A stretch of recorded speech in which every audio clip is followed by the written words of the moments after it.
You're listening to the Fantasy Alarm MLB DFS podcast with hosts Jon Impemba and James Grande. What's going on, everybody? Jon Impemba here with James Grande. Welcome into the Better Baseball MLB DFS Playbook podcast and live stream. Right now, we are recording here on a Monday evening for Tuesday's 12-game main slate. Howard Bender will be on your playbook for Tuesday's 12-game slate. James and I will be back live 5 o'clock p.m. Eastern time, give you all the latest news, lineup construction, weather reports, Vegas odds, you name it. We cover it here on the 5 o'clock show, but this is our first instant reaction. You get how James and I approach looking at a slate, our initial thoughts on the matchups, and we'll give you a first look lineup build here as well. James, man, 12 games. How are we feeling about everything? Yeah, 12 games, really good slate of pitching, like really good. And it goes kind of top to mid-tier of just option after option after option.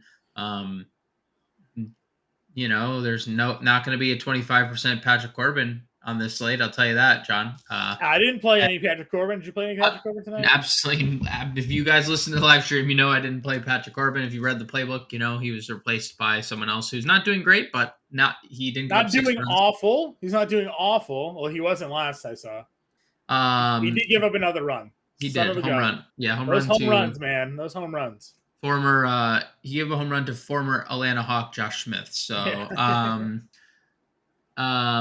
I digress, but yeah, fun 12 gamer, a lot of really good pitching. Doesn't look like there's going to be any weather. Doesn't look like there's any amazing ballparks that we have to take advantage or, that we have to lean to. No Coors, no Great Americans. So, should be a fun overall slate.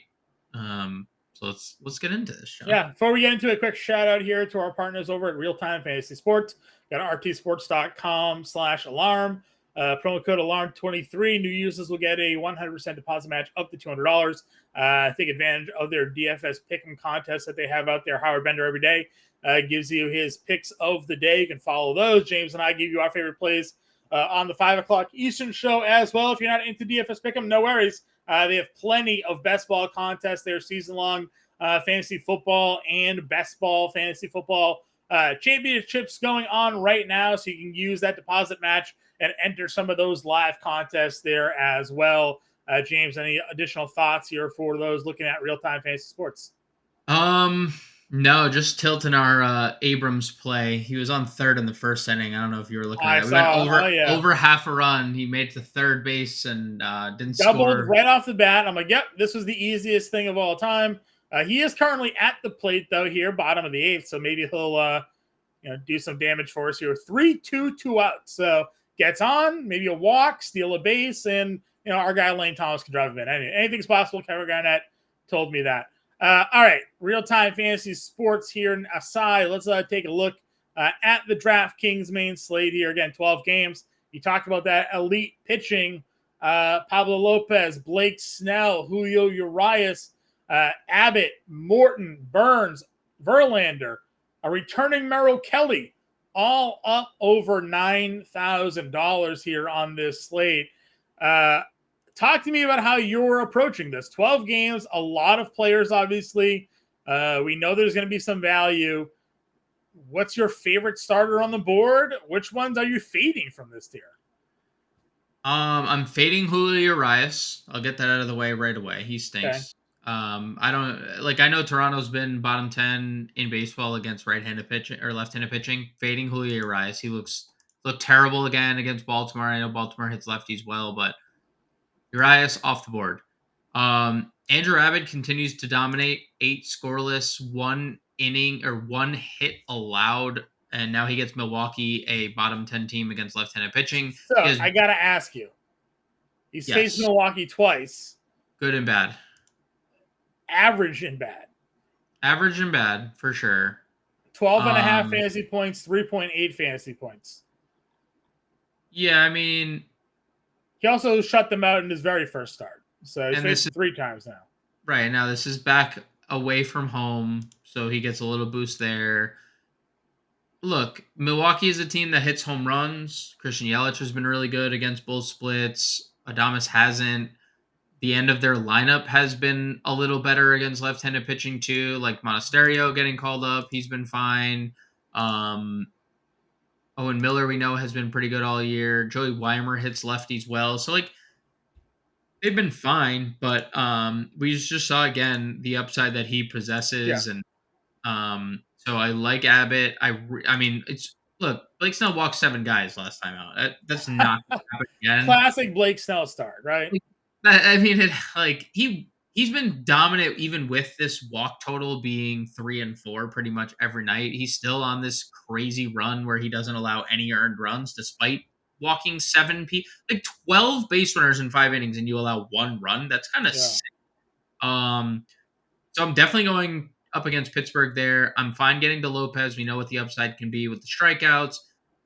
And Corbin Burns has been on a different planet the last couple starts.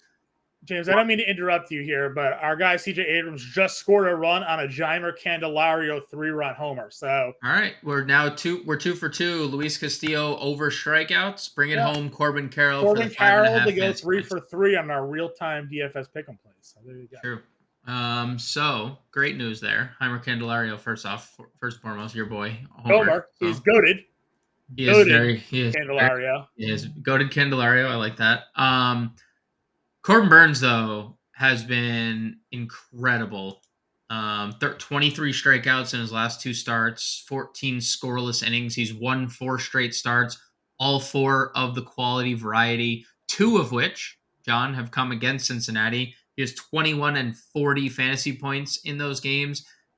He has averaged 26.6 fantasy points against the Reds in 3 starts this year, all 3 of the quality variety. So safe to say the Cy Young Award version of Corbin Burns is back. He no longer wants to be traded. He wants Milwaukee to add pieces to this team.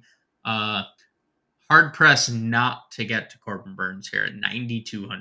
Yeah, it's a pretty elite spot there. And then, I mean, listen, Corbin Burns, like, any interest in Verlander here against the Yankees? Yeah, and Verlander against the Yankees. Like, this tier is not shy of of elite talent. And that's why I was saying, like, there's no like clear-cut spend down. You can probably, if you wanted to play Burns Verlander, right, like as your top 2 guys, you have $3,900. Like, that's pretty comfortable. Or Verlander, George Kirby, who's $8,700, coming off his best start of the year. And again, like, we've seen the strikeouts from Kirby at times, and they were on display last game. And now he has 2 10 strikeout games this year, one of which against this Minnesota Twins team that he just faced. So I think this pitching tier from Kirby up is like outside of Urias and probably Charlie Morton.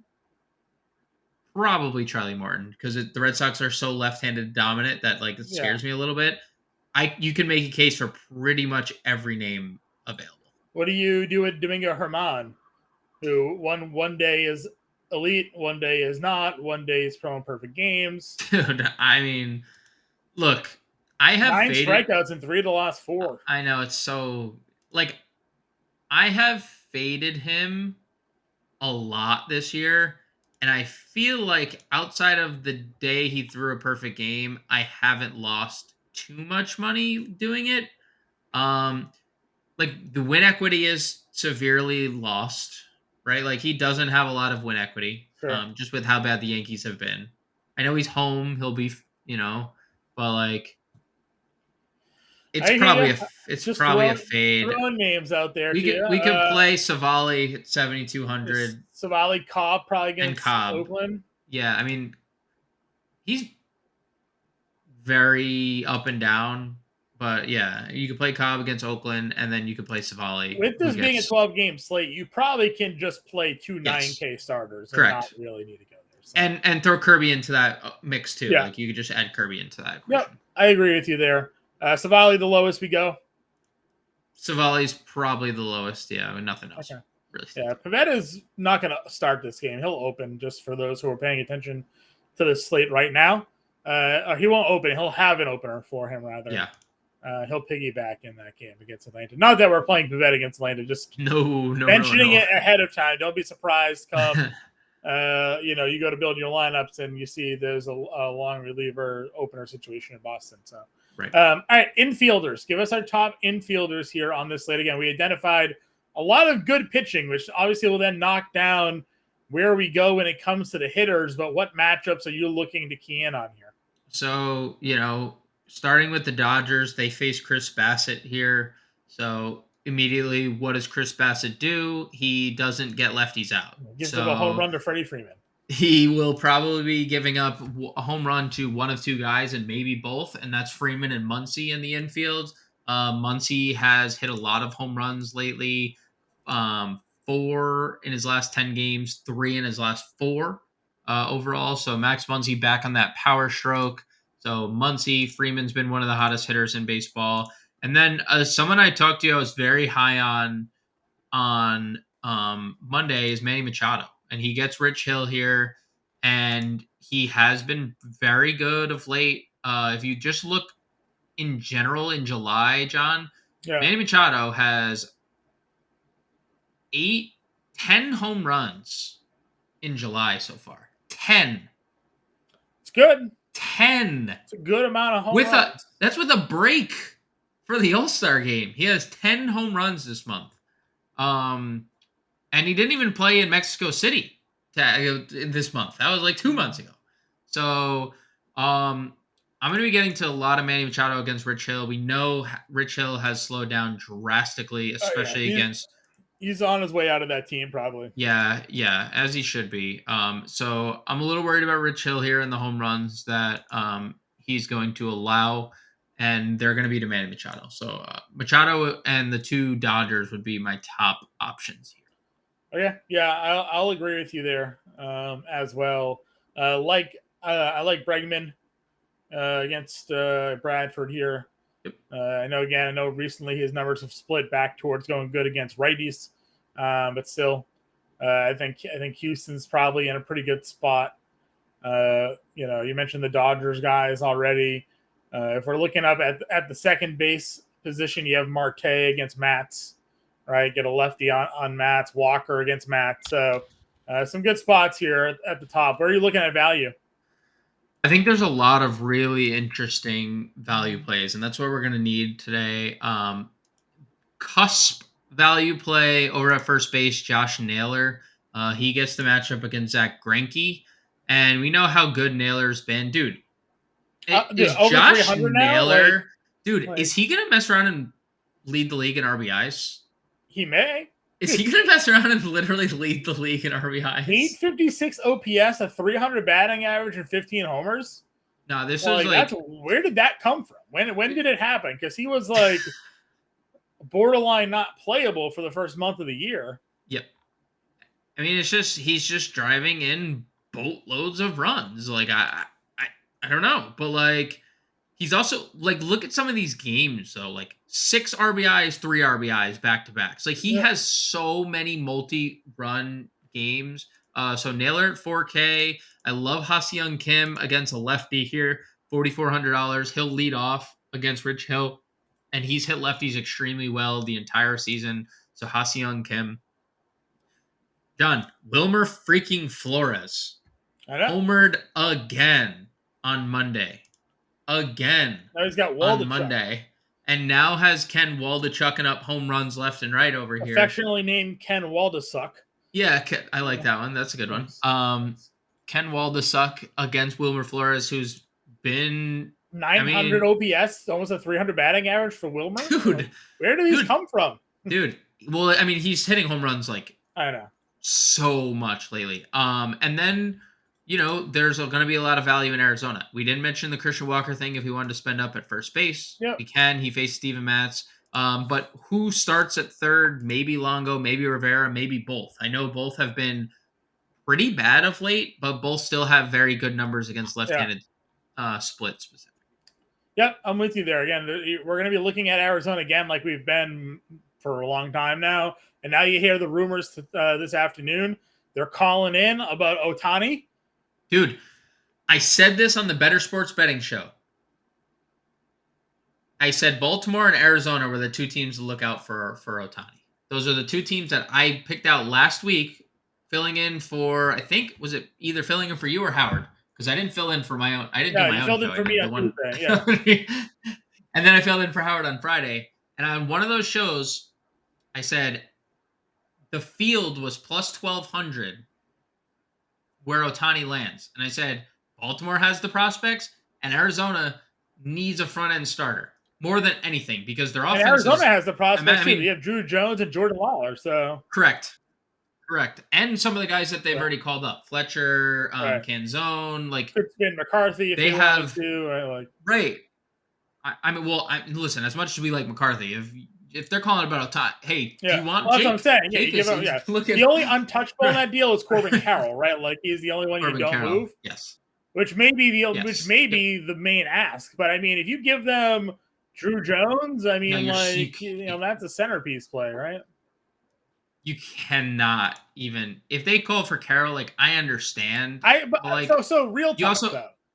You do that trade, but you're obviously not giving up much more than Corbin Carroll, right? Because Ohtani is giving you everything offensively plus correct. He's an ace starter. So well, what I was going to say is I think I agree, but it's contingent on him signing.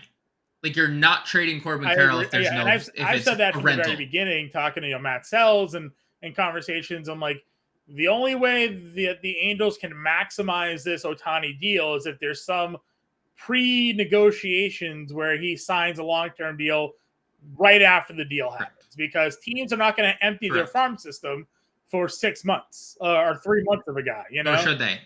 And nor should they. That'll be the interesting thing there. And now the Angels are on a win streak, and they're not sure if they want to sell the man. He's not re-signing.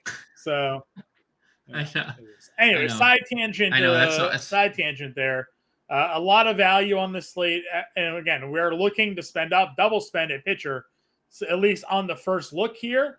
So we're gonna need to find some value, and we definitely think you can get there at some of these positions in the infield. Let's move on over to the outfield now.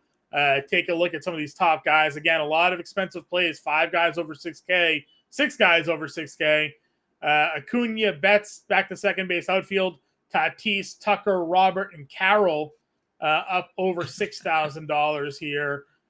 Tucker hit 3 homers the other day, and a lefty was on the mound to start that game. So no fear. No fear for Kyle Tucker there. No fear for Kyle Tucker. Also, just a side note, Jordan is down to 5K and could return in this game. If you paired him and Tucker, you will never going to see Jordan at 5K again. So just throwing that out there. I love Kyle Tucker here against whoever. Bradford is profiling more as an opener. I know he was extended a little bit, John, out of the break and before the break. But his last 2 outings were 1 and 1 in the 3rd inning. So it looks like he's kind of moved back to the bullpen. So we'll see what the official announcement is there with the Rangers starting. But yeah, Tucker, regardless on really who the Rangers are putting out there. I think Tatis is an elite play against a lefty and Rich Hill. You can play you can play Soto, Carroll. They're in the lefty spots. We haven't mentioned any Braves, but you can obviously play Braves against Pivetta if you want. I really like Springer, by the way, against Urias. Okay. 5,300. I know he hasn't been great, but people were in on Toronto supposedly on the Monday slate, but I don't think anyone's going to be picking on Toronto against Urias just because of the name value that Urias sort of still holds. So you'll probably have a low rostered Blue Jays lineup there, which hasn't actually paid off for anybody this year, except for the 20-run game 2 months ago. Chas McCormick's at the 4,900. Shush. Well, he's hitting about that price in thousands he's hitting in hundreds. We haven't talked too much Natty Gomber on the mound. I will say, as we're recording here, Lane Thomas got hit by a pitch and removed from tonight's game. So I don't know how serious that hit was, but Vargas ended up having to pinch run for him after he was hit by a pitch prior to the Candelario home run. So good chance that Lane Thomas probably isn't then in the lineup, depending on what type of injury he sustained there. So, just shouting that out for Washington there, because we know there's a lot of value in the outfield for Washington. Stone Garrett will be cheap. Alex Call will be cheap. We'll have to see what else they do in that lineup here. But, with the lefty on the mound and Gomber, like Candelario, CJ Abrams, we're not afraid of, Vargas, I guess, would probably end up being in the lineup there, right? So, there's a lot of great options. Love, as Mark affectionately said on our live stream earlier today, it's not a better baseball show without Twins and Nationals exposure. We haven't talked much Minnesota here because we do like Kirby, so maybe not in on them here. But Cody Bellinger at 4,600 against Kopech. Yes. Lock in.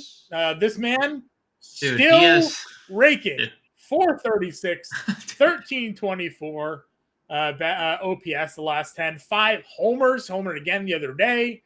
Sheesh. If it wasn't for Luis Urias hitting 380, but Bellinger might be making a run at a batting title. Yep. 4,600 is too cheap for a guy like him. Even if, we don't even know if he's going to be in the NL by the end of this trade that's deadline. fair. So. That's fair. The 1 year deal, right? So I'm definitely going to sell high on that. Yep. Oh, dude. Oh, if you're the Cubs and you don't trade him, that is the biggest mistake. I'd agree 1,000%.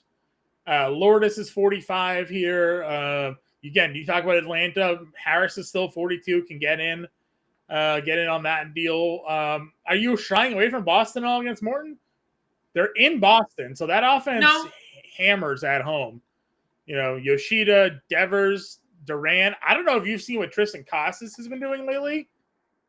He's 2,800. He is 452, 1,592, 5 homers. Everything we just told you about Cody Bellinger, Tristan Casas is him right now. So I've been talking about the breakout coming for Tristan Casas for a while. You said it, yeah. We're here, folks. He was a top here 25 prospect in baseball at one point. He led Team USA in home runs during the Olympics. Got a slight MLB adjustment for the first half of this year. Look out, world. He's under 3K. Shouldn't be under 3K. Morton's a good pitcher, but Casas will not be under 3K for much longer. So Yoshida, Devers fits Casas right into that lineup for Boston. Some other value down here. Eloy's 4K. Even against Hendricks, I'm good. Love that spot for him. Nolan Jones gets Trevor Williams. We talked about lefty splits for Trevor Williams the other day. He's been terrible against both splits this year, too. Colorado a little sneaky because Grishik has 3 hits again. Nolan Jones homered off Corbin today, and you called it. Nolan Jones hitting lefties. So. Yep. So good spot there, and we're only up at the upper 3Ks. There's definitely a lot more value as we kind of work our way down the list here. Let's see, Willie Benson, even though it's against Burns, he has a hit and a stolen base tonight. Suzuki versus Kopech down to 32. Jolks against the lefty and Bradford. Let's see, Henry Davis gets Snell, could be a spot for him there. Dude, I'm not gonna. I know I mentioned Grishik, but I do want to just mention he's been on one lately, and he has 3 hits on Monday as well. 32. Right next to Henry Davis. 100%. Went into the night with 1,100 OPS. He is currently 3 for 5, 2 runs scored, and an RBI. So Janikowski at second tonight. He's got JP France, $3,100. Leotes is 3K. Yep. Dude, it's why is Texas getting cheaper? Because they don't have Seager, so they're like, oh, yeah.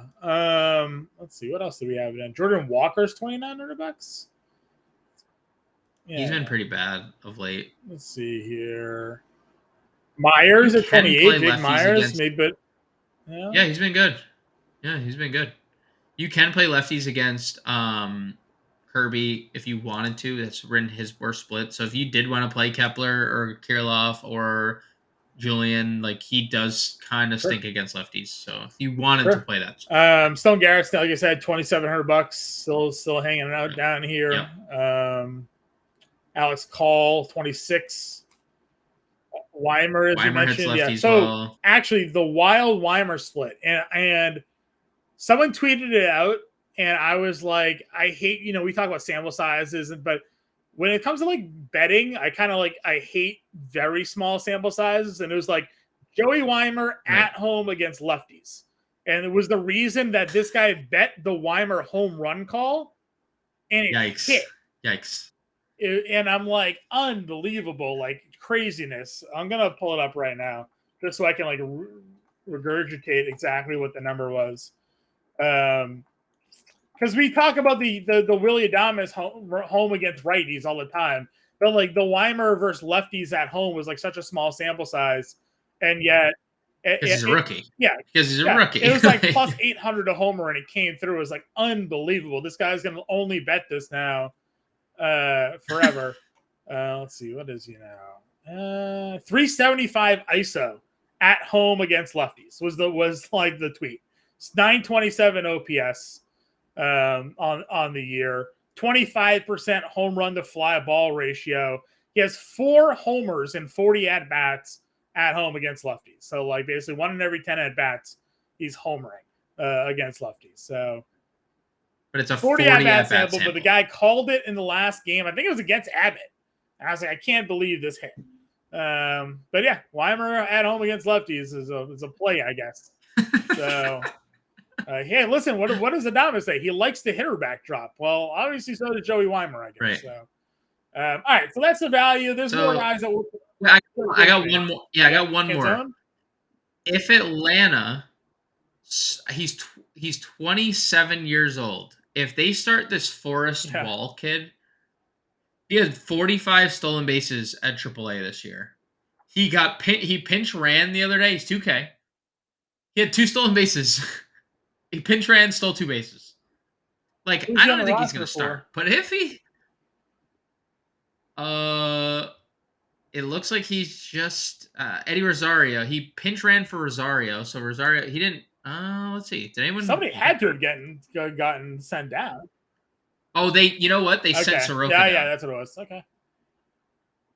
Just throwing it out there. This is the Blanco play. 40... Right? Only Blanco got caught 45. Yeah. Out there. All right, we got about a minute or so to build a lineup here, so let's get one in. Where are we going? Verlander, Burns? Burns, yes. Did you say the same thing I said at the same time? I said Burns, you said Verlander. So we both were on the same page. Would you rather Kirby or Verlander? Kirby for strikeout up.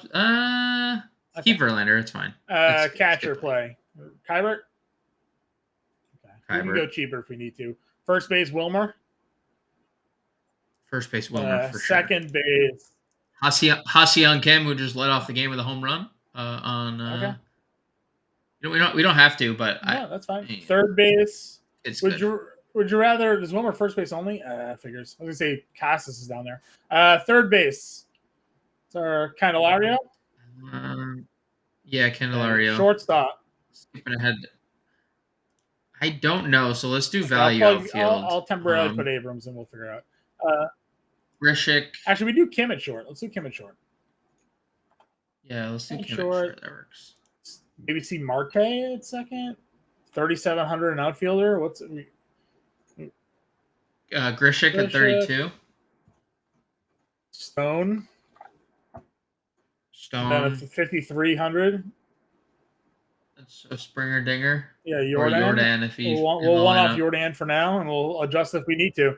We can. We can always move things around. Again, this is our first look lineup. James and I will be back live, 5:00 Eastern time. Those of you not yet a member of the Fantasy Storm family, see the scroll down at the bottom. Ending this week is the 50% off first 6 months promo. So if you're not yet signed up, FantasyStorm.com/all-pro. Promo code MLB50 will save you 50% off the first 6 months. That takes you all the way through the NFL season. So now you're getting the entire NFL DFS season for 50% off. They're $19.98 a month. That ends the end of this week. So act now. Get involved today. Get access to all of our content, not just MLB, NFL, but NHL and NBA will be included in this 6 month span. James and I do all of the NBA DFS content. So get in, join the family here today. We'll talk to you all later at 5 o'clock Eastern. See you then.